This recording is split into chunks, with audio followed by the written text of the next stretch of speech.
మల్లగా అన్నయ్య అందుకే అంటావా చెడిపోయిన బంగారం ఉంటేనేమో హౌసులో ఇంటికి పోతాడట చెడిపోయిన బిడ్డ ఉంటేనేమో తల్లిగారి ఇంటికి పోతాడట అన్నా ఇలా నాకు బుద్ధులు ఎప్పుడు అడిగి నాకు తల్లి లేకపోయే నాకు జ్ఞానాలు ఎప్పుడు అడిగి నాకు తండ్రి లేకపోయేరా అన్నో తల్లి అయిన మీరేరా తండ్రి అయిన మీరేరా అన్నయ్య అన్నగాని కాళ్ళ మీద దేవుడా తల్లి మేడమ్మ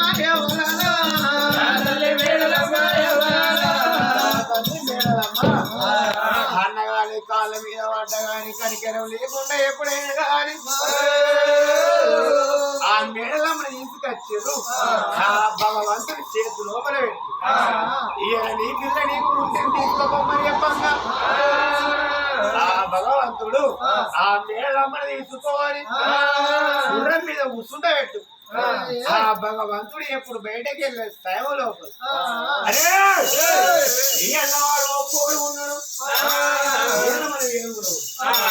మన 14 చేతులు అని 2 చేతులు ఆడు ఏమి ఎత్తడా ఇప్పుడు మొదల ఇంటికి పోతున్నారు కూడకు పోయారు పట్టున్నారు చాలా వాడలో పోతున్నారు తరిచి పగ్గాలు పట్టుకొని వచ్చి ఆ భగవంతుని ఎంబడే ఎప్పుడు ఉనికి వస్తున్నారు ఆ భగవంతుడికి అడ్డం వచ్చే వరకల్లా భగవంతుడు పిరికడు బండారు తీసి ఆ బలి వల్ల మీద బరి వల్ల మీద కొట్ట వరకల్లా పుట్టు వరకల్లా 7 కర్రి కుక్కలు పుట్టిన బరి వాళ్ళ ముందడ ఆడబోటి మడవ కాలంతా గుంట వేసి ఆ గుంట లోపల గంజి పోసిండు ఆ బలి వాళ్ళు ఎప్పుడైనా గంజి ఎప్పుడు కతుకుతున్నారో గతికే వరకల్లా పేడమ్మ కళ్ళ చూసింది అయ్యో నా ప్రాణేశ్వరి అన్నగల కుక్కలు వేసిన ఈ అవతారం పోవాలి వాళ్ళు మానవి అవతారం కావాలి ఇక్కడ బండారు కొట్టవారి కల్లా తల్లి కుక్కలు మాట మాయమైపోయి బలిలో అవతారం ఎత్తుతున్నారు బలి వాళ్ళు అవతారం ఎత్తవరకల్లా భగవంతుడు 1000 మంది వదులుకొని గుర్రం మీద కూర్చుండ పెట్టుకొని మళ్ళా అర్ధ కొంచెం దూరం వరకల్లా భగవంతునికి అడ్డం ఎప్పుడు తిరుగుతుంది అడ్డం తిరిగి నీ ప్రాణమే ఇస్తాం నా సెల్ ఎట్లా తొలకపోతావా అని ఆ బలి వాళ్ళకి బలి వాళ్ళు అడ్డం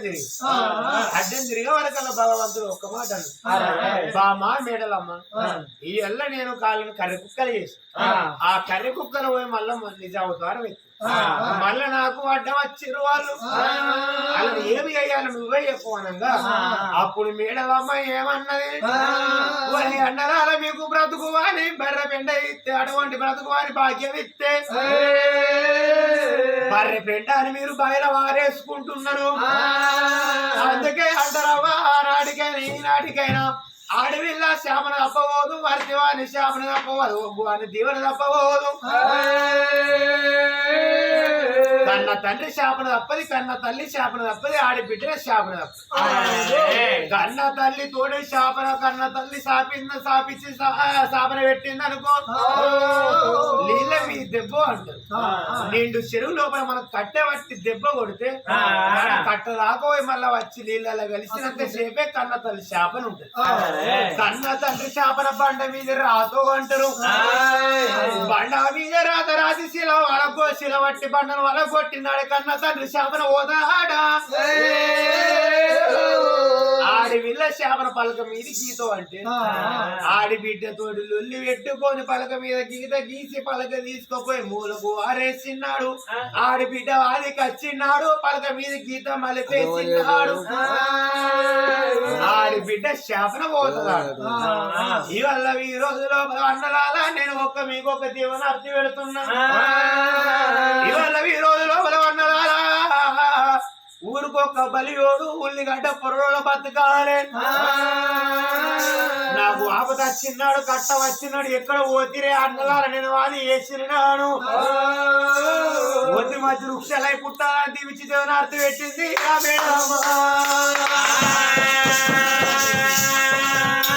మేడల మేడలమ్మ ఎప్పుడు దీవనాథ పెట్టిందో సరే పర్వాలేదు బాబా వెళ్ళిపోదామా భగవంతుడు మేడమ్మ తోలుకోని అది పర్వతాల మీద మీకైతే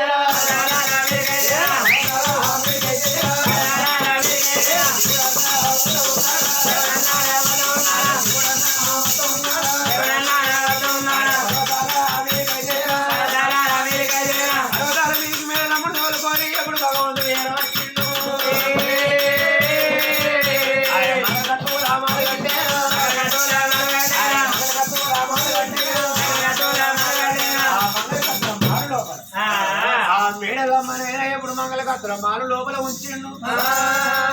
భగవంతుడి గిరీత ఎప్పుడు పొత్తు పెట్టిండు మేడలమ్మాయి మాలు లోపల ఉండు అని మేడలమ్మను అక్కడ ఉంచిండు మేడలమ్మను తోలక రాకముందు 12 ఏళ్ళు దేవుడు పర్వతాలు ఏలిండు మేడలమ్మను తీసుకొచ్చి